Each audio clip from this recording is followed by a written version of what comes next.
Táirde fáilte roimhisteach, is mis sé líam ó Mainlí, ó Baile Átha Cliath, gus mé an seos a spidéal, féchant amach ar Cuan na Gaillimhe.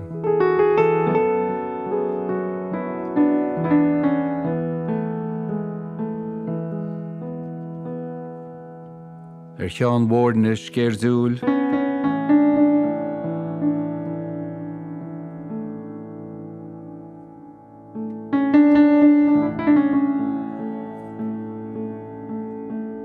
Tá uirich le goile eile Ceoil againn agus caint, díomh, so buillig fuamh, agus tá fáilte mór, roimh,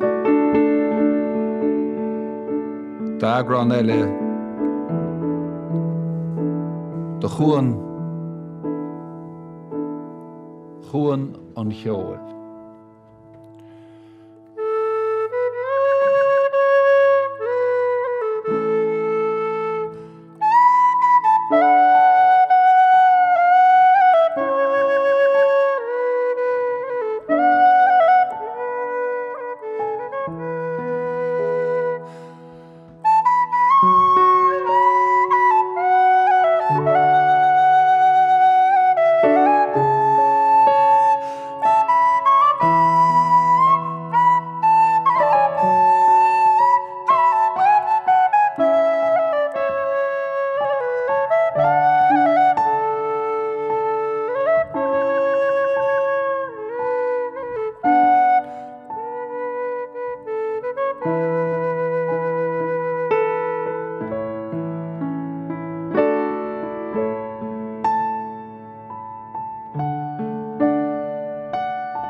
Dí haigh siad or Galán, is fágach an talamh gan nach rán, nach lom a bheas úr a gais lean, ach ní lom a bheas a bhrin, is fásig fér in áthrim, is mo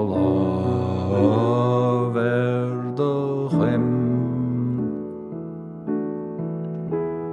Is fásaí cuinte gus cílte canó, is cnairt le cóhón a mágrein na ngáil le agus deire leis an mireog, le me ón misisiúil na mrá.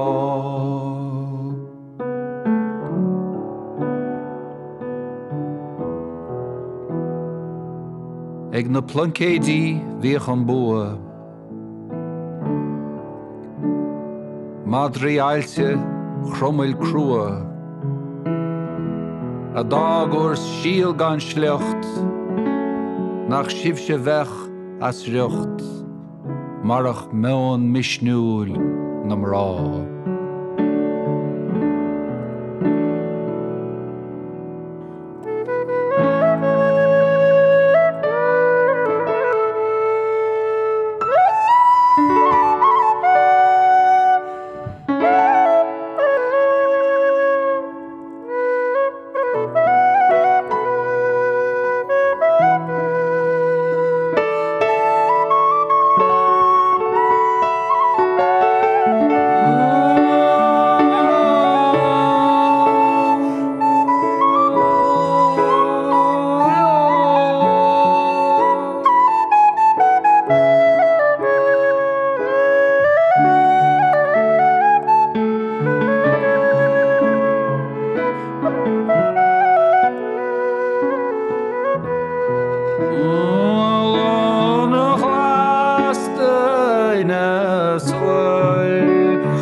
Fáilte roimhisteach a cháirde, tá mé tanú leis an glár seo le tamil tá seanchara liom an seo sa studio agus cara eile liom tá aine níos le cúpla bliain breis agus spéidir dé nó Tá builte gon le chéile go minic ar chuir be Tristan Rosenstock an sin ar an mórán agus Cormac Breatnach. Cad as a dánig a Cuan a churban? Well, sin scéal fada an baist. No, is tóga mé well, mhór le bascach í, le Gearmánach, agus nuair a thóg má history eagrán, Hinse siad gá hanga úsáide sin an Spáis. Right. Agus an Gaeilge. So bhí Spáis agus Gaeilge ag a Baile Átha. Baile agus an Baile Verboten. Verboten. Yeah, well, tárlíonn sé. So sin Cuan. Bhfuil muidir le chéile is scoilearcán den chéadúr agus a cháirde bhí Cormac Rome ar scoil fadógaí comasach ítach a bhí an, agus bhí mis tosúir a bhadóg agus bhí mé faoi riocht ag do chuid seinte a Cormac agus tú cúpla bliain Rome ar scoil agus scoilearcán Baile na Mánach. Timppel na háite sin ar tóige hú freisin nó? Se, tóga mé Baile na Mánach, do léire. Cosfarige. An airige an tábhachtach a héal agus buchs le dúla go mé cónaí. Cosarigus na clocha lia fé lár. Scoilearcán is se go mórlam. Bhí annachreacha scoilearcán. Muintear chun amara is mó bhí múin. Is fríogaid. Míhall ó gríofa. Siosaf ó Canan an Siosaf ó Canan, se. Siosaf ó Lai, nó Lí. Siosaf ó Lí. Cad litir mór a ban ó ní? Níl sagam, but chun amara. Tá sin seo níos, sé go amara, tá mé ceapa, agus páric ó méloid. Páric ó méloid. Tá bhí nóch le páric ó méloid. Actually, for mé léasa má ó gríofa. Léasa ú fásach am a chlúsa. Beidir go bheith sin an fág bhfuil choras fuime clúsa agam. Beidir mar sibh sin nach bhfuil an anmuid eáil tá na headphones ar Cormac. Agus fé se féchasí go deas. Fí deas am, cos nífuí agam, so. Seo bogam muid a raig le písa le ceol. Yeah, cínse. Well, gurimiid na písa sin a ggóhéags. Yeah, chuir a ggóhéags. Yeah. So Eleanor Plunkhead le ó Caroline, focail nua le comhrá Ceoilte gur mágad a Ceoilte, agus an sin thuid go dtí an Spáin, sún trí jazz, ar bhanam Caile, Niño Caile, a chélín. Codal ba? No, Bíciún. Yeah. Bíciún a fáiste Bíciún. Agus an focail Spáis nó focail Bascach é sin? Sin focail Spáis. So sin in dhéana sún si tháinig muid a rasca héireann, agus a rasca tí Gaile, Baile Átha sin an tréin déarnach go Baile Átha le Vincent Broderick. Go hálainn. Meascán idirnáisiúnta bhí sa chéad sráachta. Yeah. Tunes again. Yeah, well, canéamh ná bech agus de teacht. Seo, bogam muid mar sin? Well, tá muid dul arás tóca go dtí níidir 76, tá scéal bainte le seo sin cás na soláine, rubáil tréin a níidir 76, agus an blin se hagin. Be chuig a blion comóra agin leis a gás. Ach seo bhí cúpla leabhar scríomh agus cúpla árán a cumó agus árán an táran seo a chum Christy Moore nar bhí an cealach sé Nicky Kelly ar Stal Cochras prísún Fort Líse. Scríb sé an táran seo garsún Cheolháintáin agus tá ceadagan ó Christy an táran. Is deas a gcónaí bheith i deagháil le Commodore bhfuil ceadagat a físa a henam nó chasa. So thug sé ceadúin agus buchas le ahar Tristan, Gabriel an fella, bhfuil sé tréis na astra go gaigad an chéadúr. Agus an sin, bhí muid chun leanachta sin le písa chumméid dúspáir in nonóir Michael Hartnett an fila. Duine a bhí a hiig an Duende an focail sa Spáis is tóga tagart don gifóig. Agus déir siad níos ago as a dagan an cuacht ach ó na cosa. Ó súsós trís na cosa. Ó na leir fiúáin. So hasí bhain písa chuma a dhéanach go gonóidir Michael agus freisin a bhí mar sa is otherworldly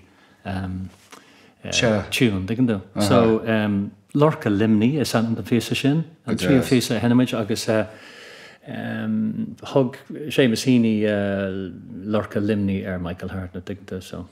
So seo garsún Hilmantáin na focail ag Gabriel Rosenstock aistrithe ón méarla a chum Christy Moore.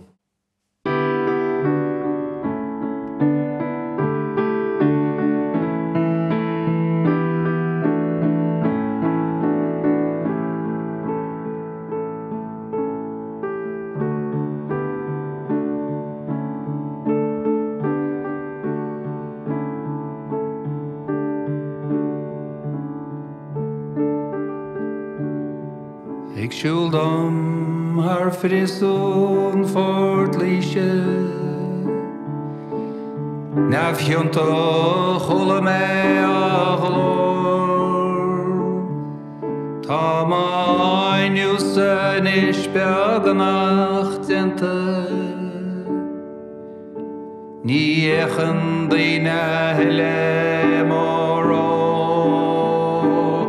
Shach mlina ohen shat hosya chese Is hine she on vregadwo Erne gaila speisialta Chonen rod viwa waigaol Chulas gatas and bridewell eg bekil Bori leir dan a dochter I an skeil Nir a vefe bo chuis leis an a leono Nir credich e a fach fakal on a mail Tor sirse de garson e Hilmantáin Lig do sja lig do veser Non vak for aning even Is lauri I sjena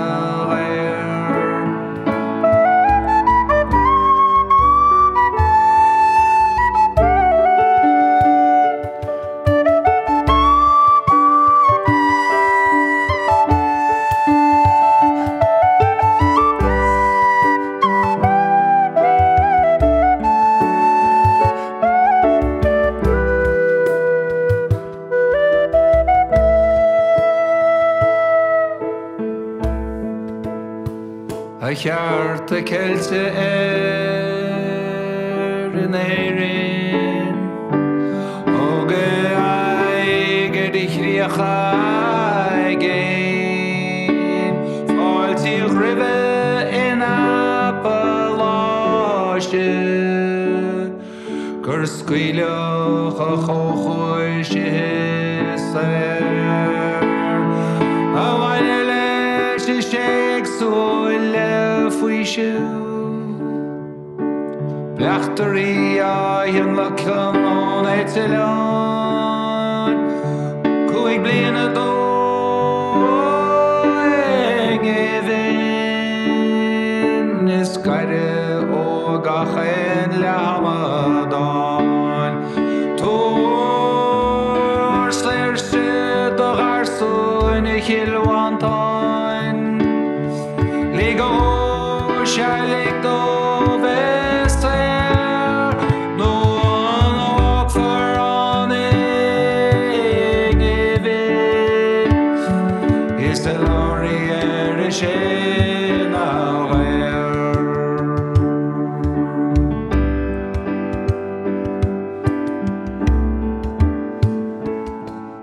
On pobl versus on a Ceol An tedel a vi or an tromadili Ni ranach beped aroch Conas a chadlin shiad is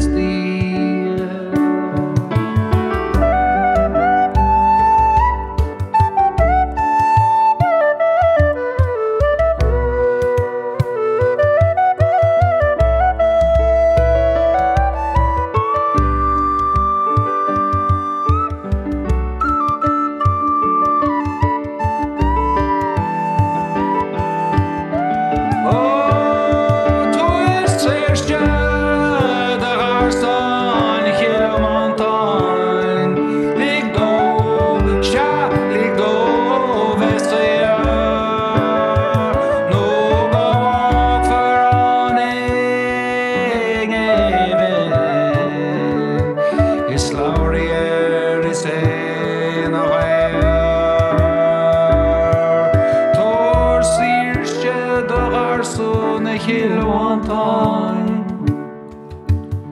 Lig do sha lig do veser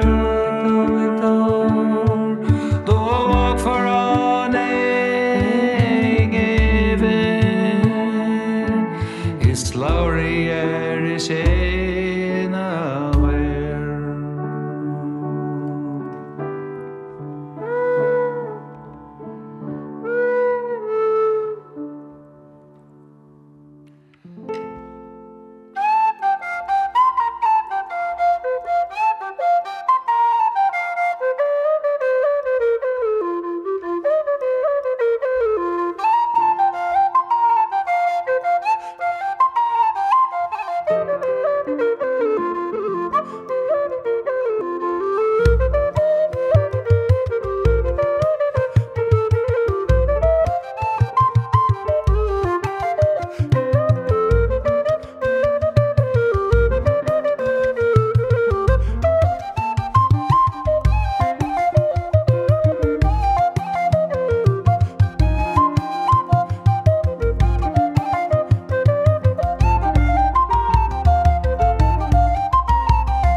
Tú héna chum? Mis se chum an fi sinna. Bhfuil dénne bhíocht mé hé nach chur isteach I gulin nó a gurp Michael Hart ina bheoin, go leiscail ina bheoin. Tus gur go sé idir atra. Bhí sé cinsegrá sé an Ceol seo ach bhí bhí sé le dí. Bhí sé. Agus rudéile na ítach chuí ná gur éirí sé as an béirle fan. Sinné.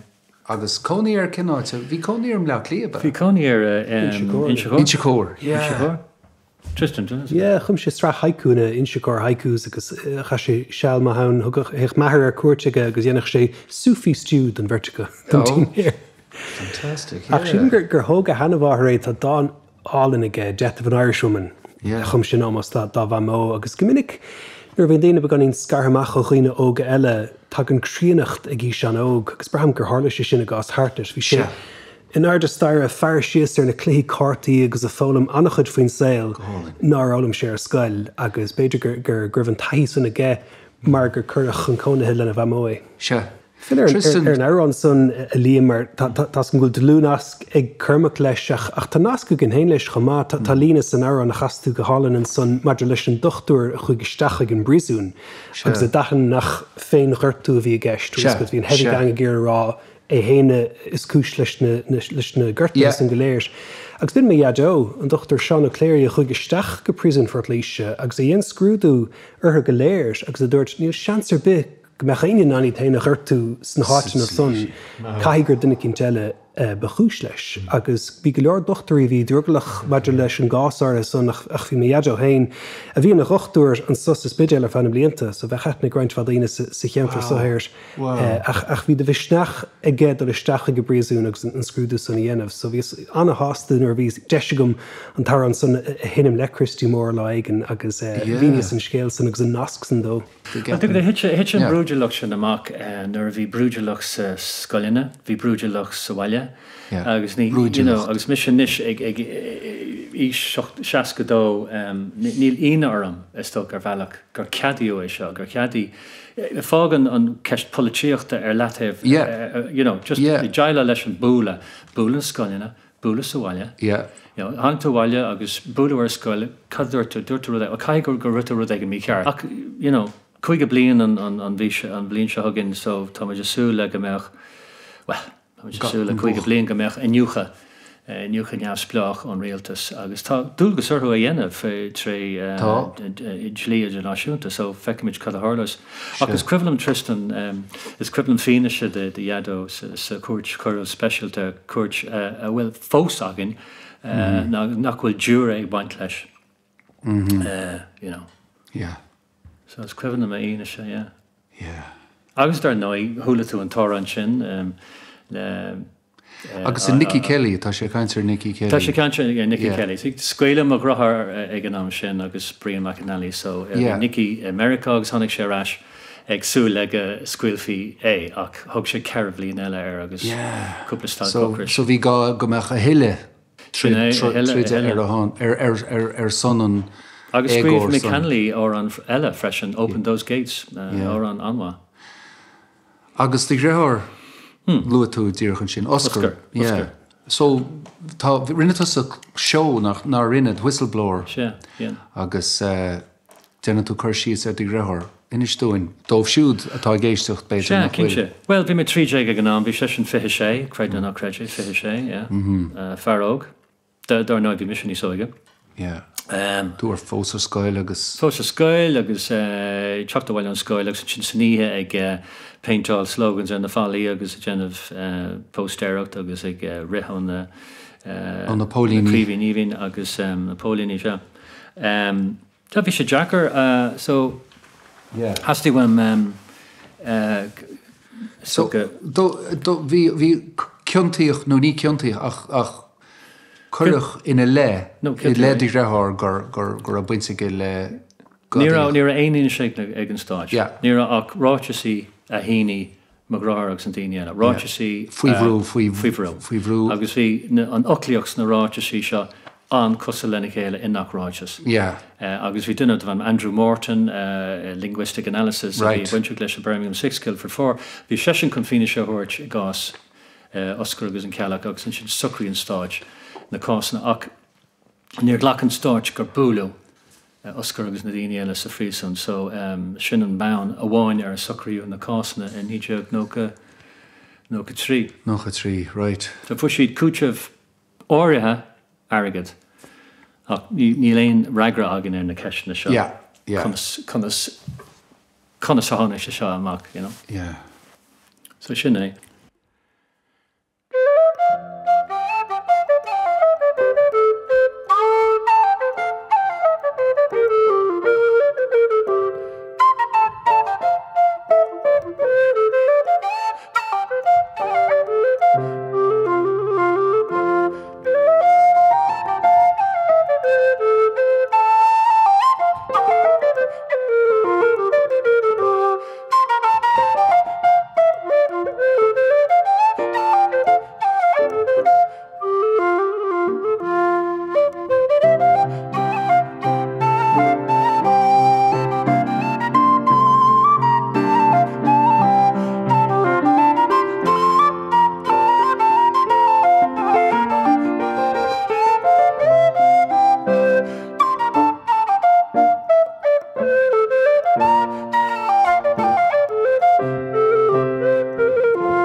Tá an sibh ag éisteach le radio na Gaeltachta, tá muid de studio Cuan, studio Charlie Lennon gannina diatrócare ar a anam ceolhar álainn.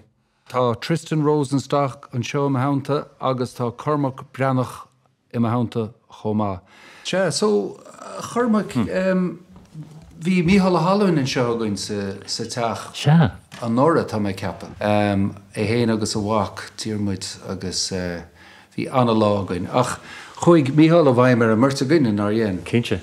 No, bhí sé mar bhúnsear. Bhúnsear ceoil. Bhúnsear ceoil aganne. Ma ceappa gur bhúnsear matematica bhí an agus bhí sé ag múna Baile Átha Cliath agus an sin thugadh sé amach sí chláisteán agus fún sé an adog dhéal sé a chéad adog mhór lamsa. Céad 7 punt, ní 7. My goodness. Agus ceoltar ildánach a bhí an. Bhí sé, agus fós. Agus fós, agus roinnt clasanna ag é féin ar na fadagaí. Anseint ar ceol ar lút ar na fadagaí agus an fíbhilin. Píbhilin, bosca ceol, banjo, rudidir bit. Really, I know, okay. OK, cad éile ní sé. Árán lumsa, féach tá gadget an seo agam, synthesizer. Tá ceann an seo agam ba cheanna mé le déanaí agus dearad an fós a fólam ach tá seo. Mahu. Aha, se.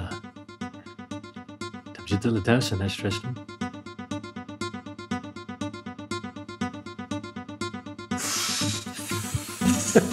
Ónáil mór a tástáil.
Ditu erdayenere vona vero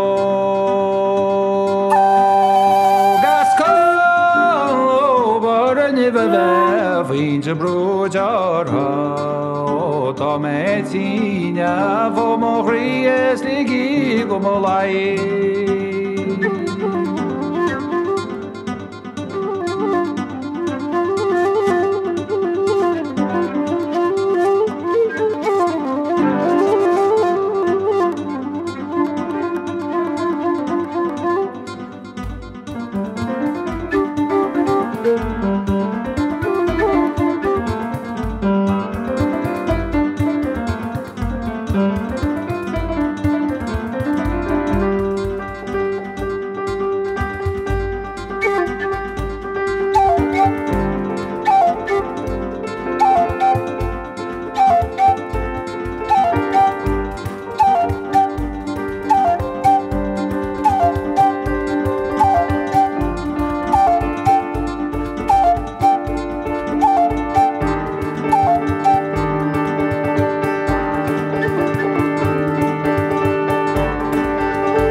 Agus tú ige dó dadí a bhana bharó Ó fág má stábleigi sin is máil a bheige ó tá mé tíine a bhó má ré is ligi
má lai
Se, oké.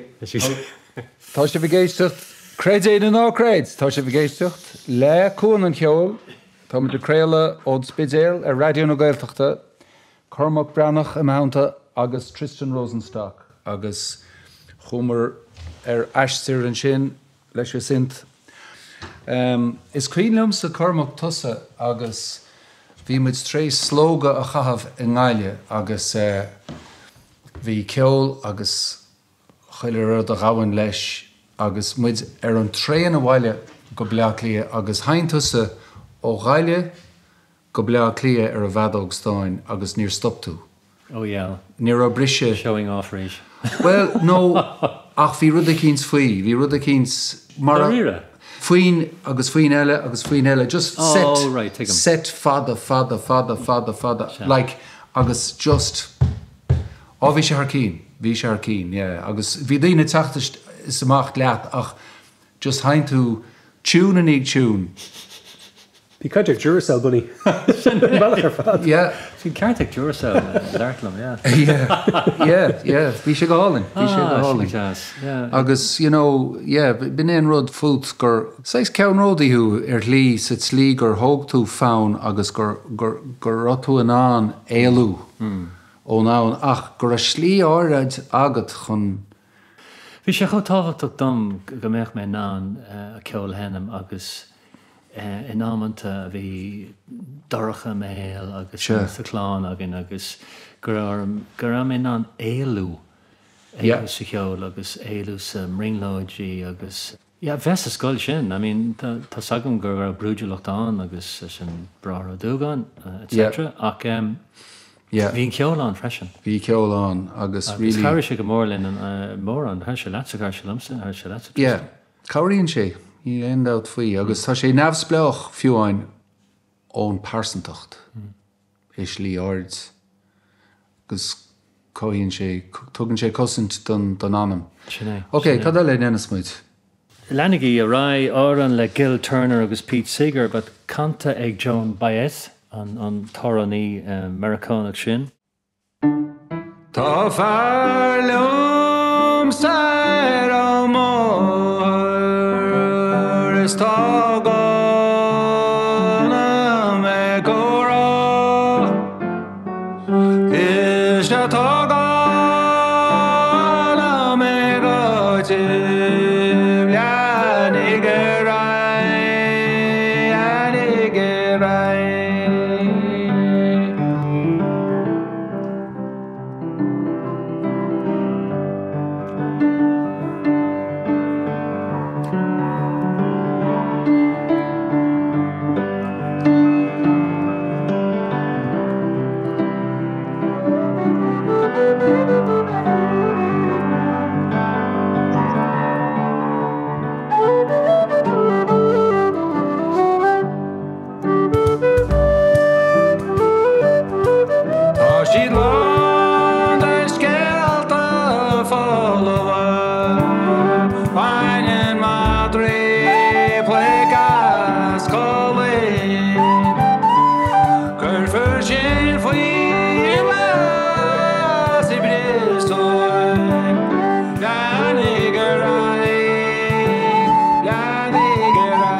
Níor chaile sé bhacín, níor chail tú riamh.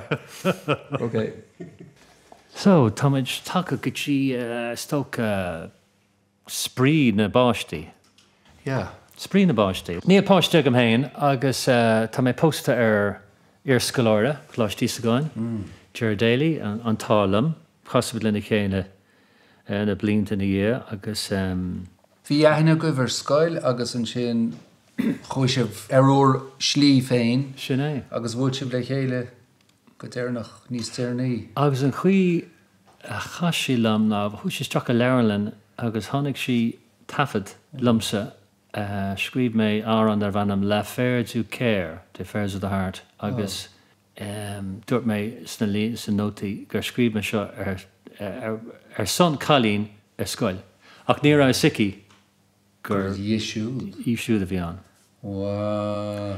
So nuair fósmuid sin mé legan eile Le Fair du Care ó sujet de géir. Aha. Tuair blas beag dúin do sin.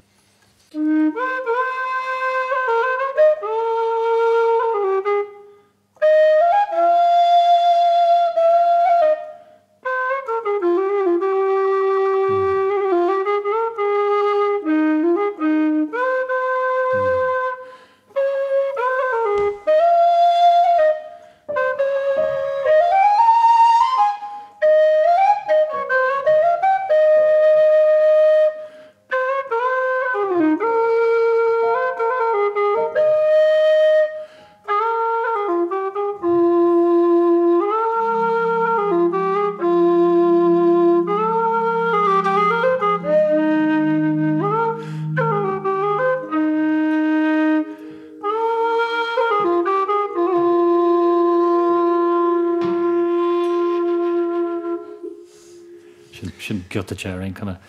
Wow. Chum tú pí a ceol sin agus níor hain tú ag an ná. Sin Yeah, definitely. 5 an sin agat ó bhí go. Bhí. Well, taken to. Ach, take him dates? Yeah. Yeah, take him dates. Listen, they're tattoon raw, you know. Sin é. Tá tú óg agus an rá ach a bheith an é a rá sin é an rud nach like just go raibh so níor hain tú riamh ag an nám é. No. Hain tú é nó. Tá mé cepa gur hain mé AG agus dúirt sí lam más bú a chuimhna gur a struchtúr an cheol mí cheart. Ouch. Okay. Simúil.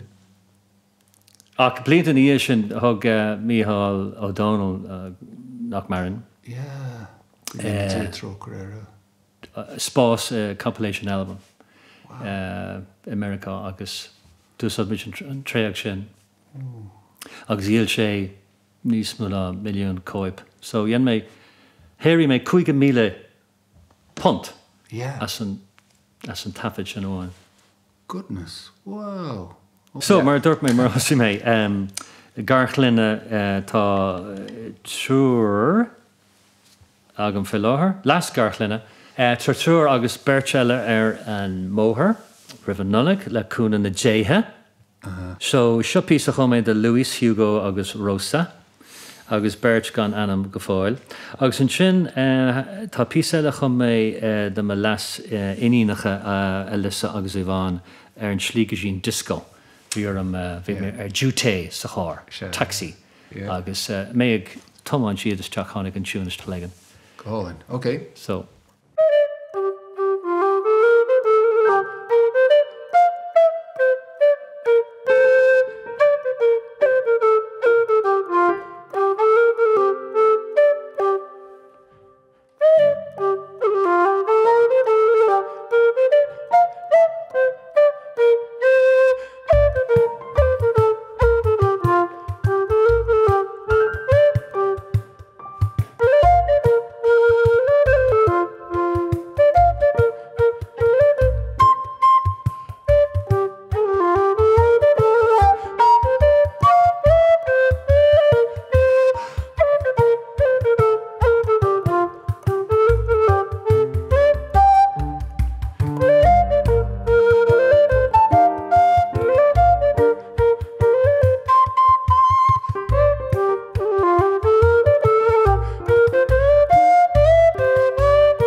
Sinné, okay, tá chuid inis san Clár ina nempur tugamid tob chomadóireacht agus sé de Harlíonn sná chuirmuid chuire dóibh siúdatá anseo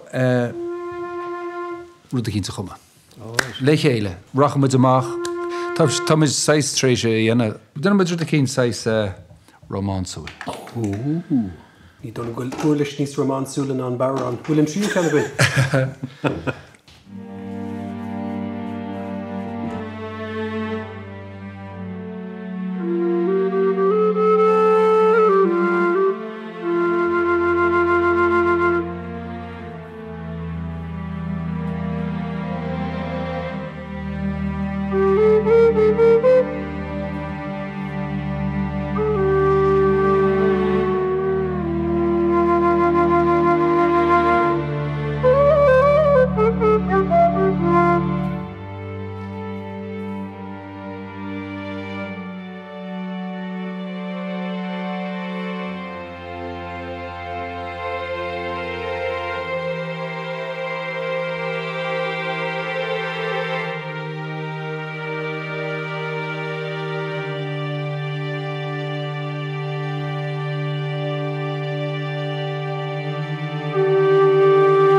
Cuan an Ceol, tosaíonn sé ar fad an seo sa speisial. Tristan Rosenstock ar a mórán, Cormac Breatnach a ceapadíl, agus a fadíl, agus... Sig útamáil. Útamáil is a gútamáil. Láinseála muid isteach a pí a ceol eile, Cormac. Cad nina muid? Well, sais commodore bhí methar commodore ceol. Hen sé an harmonica, nádóg concertín agus escribhanlam blianta hen gur chas sé an písa sis teach. So rééis do bheith clóscríomh ars ar a seoir bhéad an independent. Agus bliantan í reincam a dóla mé an písa dar nói agus bliantan í sin hen mé an písa tó ag le bachonra. Agus dúirt sé lem, wow, sin písa jazz. Cannot tuairta sin, mé, well, dad chumta é. So... Is baile mé sin. Well, y písa ar chum sé an ghailseach, an ghailseach, sé sin stóg ban as... An galís nó? Yeah, or foreigner, Beijar, you know. Ghailseach. Is das a focail é? Beijar gur chum sé an focail freisin? Beijar gur chum. Chasít le chéile, you know, sa Spáin, níidir ceir seach den ní darach go down, agus chas sé lei an chas sesin lei an ambasáid na Gearmáine, a bhí sé gobarán, dagan do. Agus tháinig sé ag suirt mé, tuair sé, well, yeah, sin ban domsa.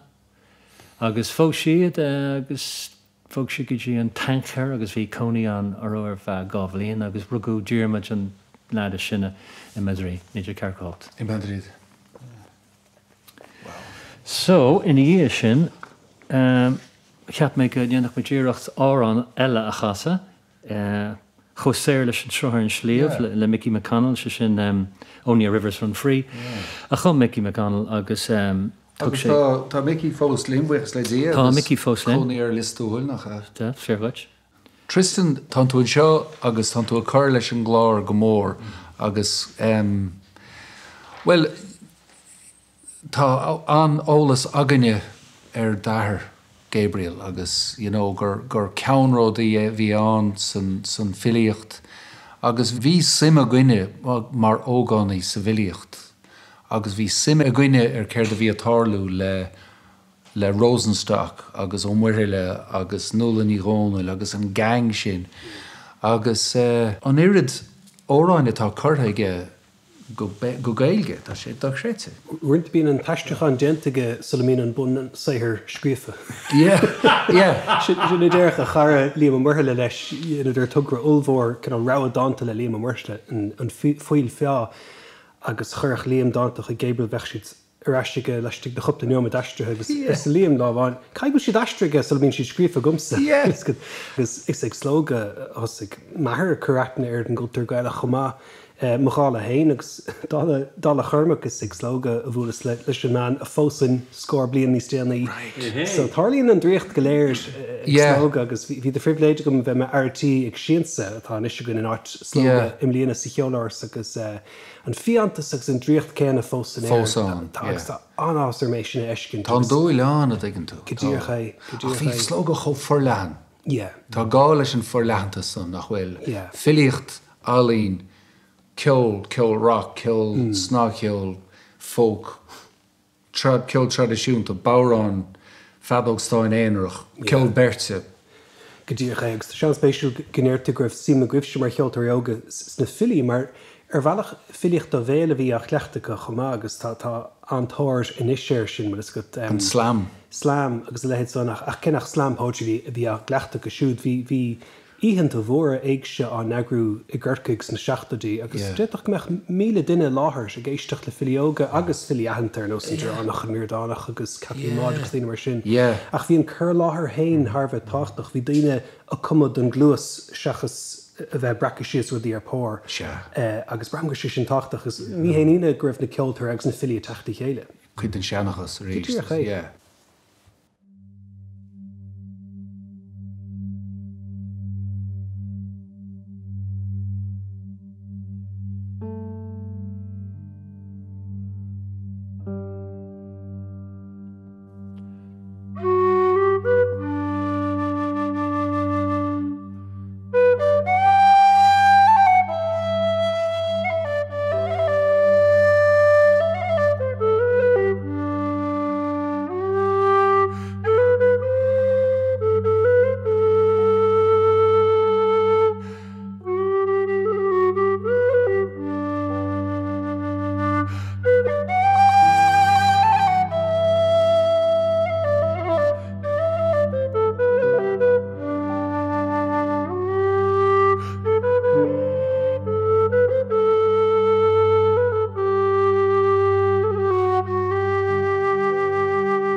Is na blána go tromar na crain.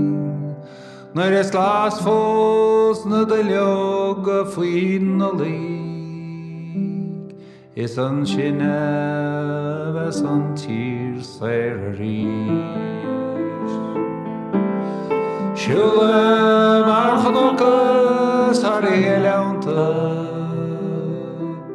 agus fós dís an mróntí mi an tír sean ar a bhálti réamh sirse is níl saoirach an strá ar is lío.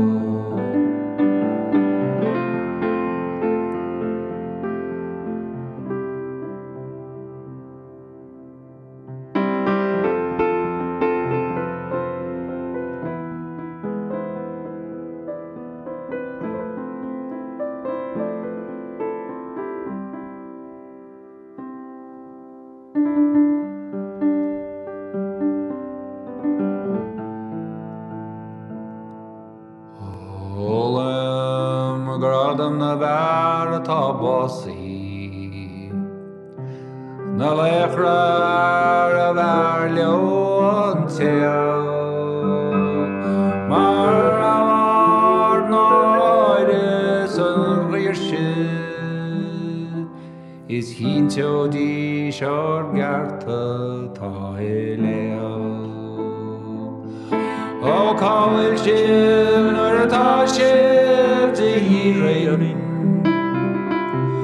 Will defo segir sa choil fial eirisim wyd mar rinne an eisiachta is níl saoirach an strá ar is lío.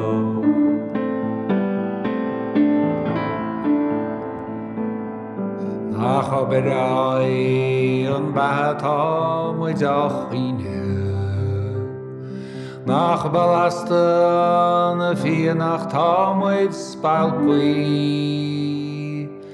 nach chomhrá rós tá tíbháis nach cuoin an ghí tá gosnaí go déan bhádain an áige siad críanna go déan bhátá sa rosca tá buíoch nuair is do bheith amhrán is ar nó bhrón is níl saoirach an strá ar is lío. Ó go déan bhádain ar nóige siad críanna go déan bhádain tá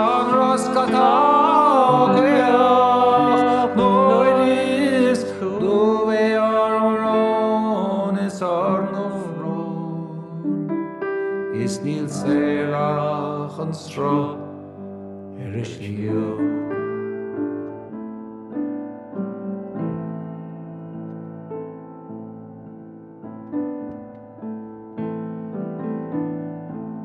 Áráit a chairde, tá muid tacaí a dro deireanis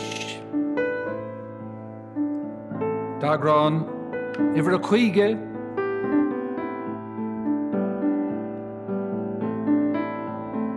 de Cuan an Cheoil. Leom sa Clár tránóna bhí Tristan Rosenstock